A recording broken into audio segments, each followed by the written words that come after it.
Now, Ben is going to stay back now with us in the next conversation. I welcome to the stage now John Harris, founding editor and editorial chairman of Politico. And Politico changed the landscape of news, and we're so pleased to have him here. Prior to launching Politico, John spent 21 years at the Washington Post covering politics and the White House. Ben, over to you. Good morning, John. John. Hey, thank you, Steve. Hey, we shake hands. Can we do it? Thank you for thanks for joining us. Thanks for contributing to the launch of Semafor, John. I was not like a founder of Politico, but I was an employee, very early on, we started. And John hired me in 2007 when all the Washington bloggers turned him down. He had to hire me from New York. And one of the things you said in that kind of like, I was just thinking back to those early days, and you gave a quote somewhere that Politico was going to be a needle in the vein of political junkies. It was considered kind of racy at the time to say that, I think. I remember being like, ooh. And I guess I wonder, like, looking back, that's 2007. There was a drawing of journalists, including me, as sort of literally on the stand at a horse race, kind of like holding pads, taking notes. And I'm curious if you think in retrospect, we have some Gallup numbers that maybe they can put on the screen about trust in media. I think only Congress is less trusted at this point. Gallup, here are the Gallup figures on this. Do you feel like we at Politico in the end have some responsibility for that, for turning politics into a game?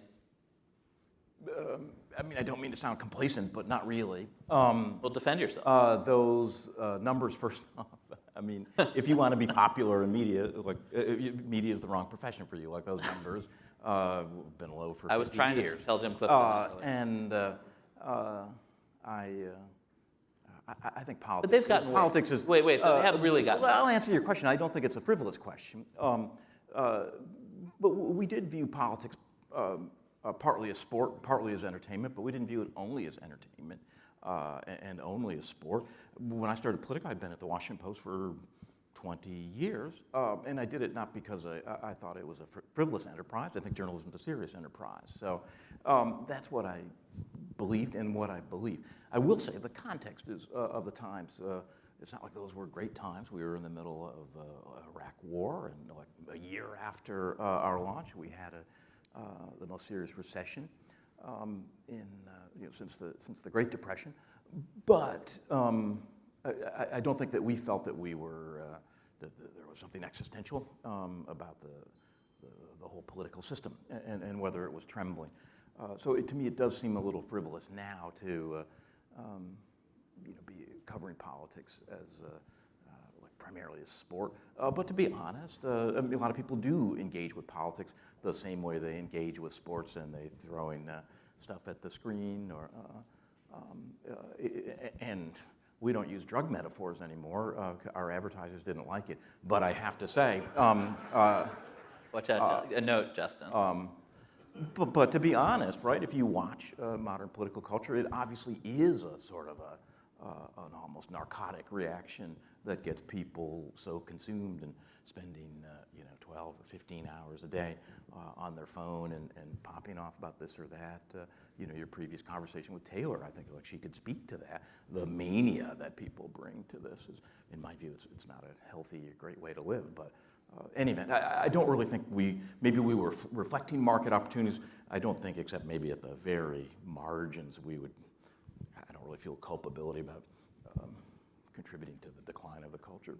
Yeah, because we had a lot of people accusing us of contributing to the decline of the culture back then, who I, of course, fought with on Twitter all day, but now sometimes read that stuff. Remember how they would condescend about Politico, or Obama would often talk about cable TV chatter. I don't pay attention to cable TV chatter, except, of course, his whole team obviously lived on it day by day, and now that so-called cable TV chatter, for better or worse, I would say much for worse, basically is, it's not chatter, it's like the whole arena, or one of the principal arenas of our politics. You wrote a really perceptive piece about a month or two ago about a sort of turn in mainstream media. Joe Kahn being appointed to lead the Times, sort of as a model of a low-key, technocratic kind of older style of leadership. And I think there's been, if you sort of look across media, of Chris Licht, the new president of CNN, Joe at the Times, Fred Ryan is at the Washington Post, the president has said some of this stuff. Justin and I talk about this, a sort of sense of, you know what, everybody lost their minds over the last several years, and we want to find a way to return to, to a more, I know some people use the word neutral, to a, to a less sort of hyped up tone. Do you think that's a realistic possibility, or is this just like a false summer before Trump's return? There's a lot there. I'll take the first. I may pull whatever threads you want. But what I was writing about in that column, I thought was interesting because you've got people atop the Washington Post, the Wall Street Journal, the New York Times, who fundamentally are kind of institutional creatures. They represent the same sort of model of career achievement and success that you would have that would have led to achievement and success 50 or 60 years ago. They're kind of fundamentally institutional creatures, and in a good way, I would say, reflecting the values and the ethos of those institutions at their best. You know, I would see you differently. I see you as fundamentally a product of entrepreneurial values rather than institutional values. Maybe you've got a little of both.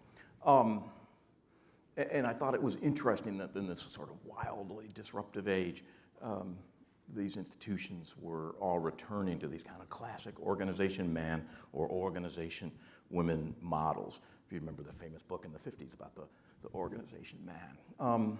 I thought it's interesting. I think the reason for it is basically they're doing pretty well, but they want to keep doing well. They don't want to rock the boat. I don't think it reflects a turn to sort of taking the journalism back to a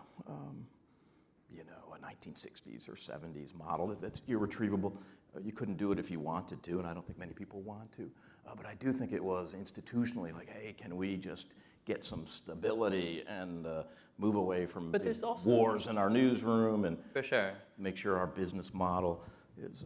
But there's also, and maybe it's sort of in parallel, you hear people talking about also, we want to get all these maniacs off Twitter and pull, get me and Taylor off Twitter fighting with people, pull the journalism back as well. They all do, but... do you think that's realistic? I'm not in daily management anymore, but when I was in daily management, that's what I wanted to. Could you just get off damn Twitter?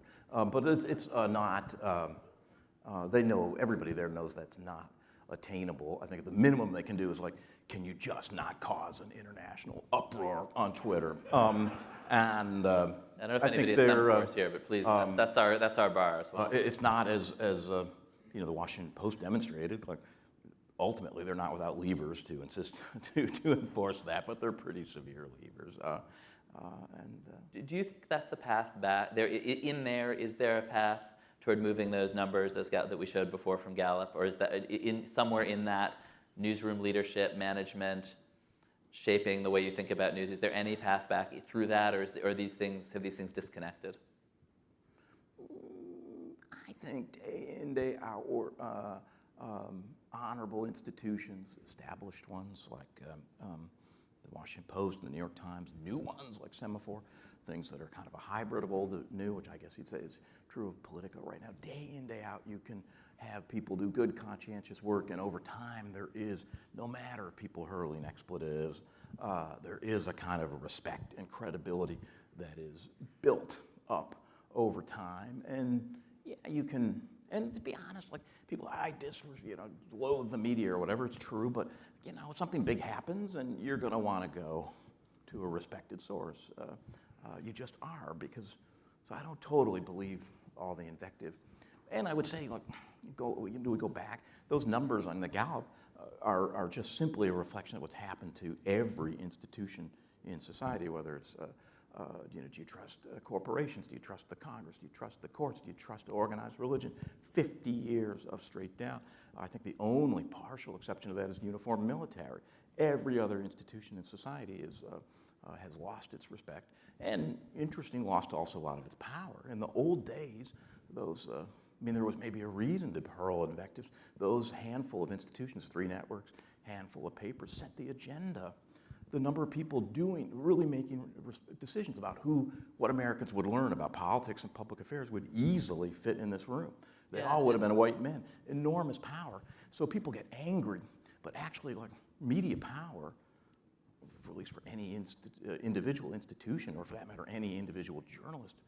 Now, scotch that. The individuals have a fair amount of power. The institutions have had relative decline in power. And I think, it is right now. I think people like to blame social media for the decline in trust. But of course, we launched at the end of, I think, probably the single most important factor in the decline in trust in the media, which was the sort of horrible coverage of the run-up to the Iraq War, and I think in retrospect, disastrous media coverage of the years after 9/11. And I think it's interesting because I think this would have been controversial at the time. It is now totally uncontroversial. Donald Trump would say it, Joe Biden would say it, that the media and the establishment after 9/11 made a series of terrible choices.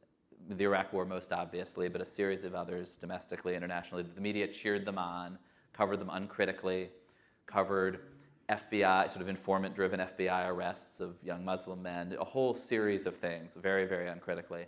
And I wonder, and this is, I don't know, I'm even slightly nervous asking this question, but when you see the treatment of January 6th right now, where there's been a very deliberate effort to take the lessons of 9/11, to style it 1/6 as 9/11, to learn the lessons of the 9/11 Commission, do you worry that the media is headed in, I don't know, is there anything for the media to learn from how badly we mishandled the 9/11 aftermath? Well, another horrible attack. What 9/11 did was create this core of people, really angry people who loathe the media, and kind of make that a sort of a cornerstone of their worldview and of their political philosophy. But it did that on the left. You're not talking about Al-Qaeda here? No. But I'm talking about, you used to get, if you were going to get an email that said, F you, like it was going to come from the right in the first 10, 15 years of my career. And then it was a little bit at the end of the Clinton years, you were seeing this in the Bush v. Gore, but really the Bush presidency in 9/11 meant that there was an equally energized group of people who loathed the media on the left. They were correct in retrospect, and the right has basically joined. No, it was a very valid critique. I don't really see people very self-consciously looking back to the lessons of those years. Most of the journalists in your newsroom or mine are going to be younger. I would say there's a group of editorial leaders, people our age, that probably have a reference point. Do you think there are lessons from essentially the aftermath of a horrible terrorist attack that complicated lessons to apply to this moment? I mean, the lessons of skepticism and of putting curiosity and inquiry at the center of what we do, rather than kind of superficial judgments, like that's a lesson for that time, this time, any time, and it's easy to forget. I think I would say, I don't feel strongly about this, but I would observe that some of those lessons put in practice in January 6th are kind of more stylistic in the adjectives, as opposed to like the real substance of it. We now all say in Politico, the New York Times, everyone's like, Trump's lying. Fine, he is lying, but as though there was great power in that. And I've never yet found a person who said, you know what, I was sort of inclined to believe Trump, but I read in the New York Times, they're calling it a lie. They would never use that language, except they're really certain. So I should really reassess my personal opinion about, there's not a single person out. So why do journalists spend so much time worrying about that? Well, I don't. But I do think there's a kind of a your analysis? There's a sort of a high, like, oh, we're calling it like it is, when that's really a sort of a stylistic thing. Calling it like it is really doing the hard work of reporting and inquiry and skepticism, even of your own preconceptions. I think the one that we're talking about, it's kind of harmless, but I don't think people should really be putting the star on their forehead for doing it. That was in the Politico newsroom, that was our traditional way of congratulating ourselves. I guess I have one, in a way, last piece of advice to ask of you as somebody who started a great newsroom here in Washington, which is, how do you cover Washington without being corrupted by it? And tell me, like, what you mean by corruption. Are you talking about like getting bribes and stuff like that? Well, I mean, everyone knows. Can we get that? Actually, I won't even joke. Parking tickets. Clips can be taken out of context. No, I mean more broadly, like becoming a captive of the sort of Washington narrative and of the bubble that is Washington, the sort of limited range of perspectives that is Washington. The flows of money and power here. Yeah, I mean, that kind of corruption, Washington, like you could be corrupted if your job is to cover the I don't know, the Minnesota Twins or something like that. I guess You're maybe spending, another way to put it. days and days and days on the road with people. I think that's where the responsibility of editors. I don't know if you're talking a sort of a broader psychic corruption, like, you could walk around and be a pompous jerk just like the pompous jerks we're covering. Everybody's kind of on their own of that.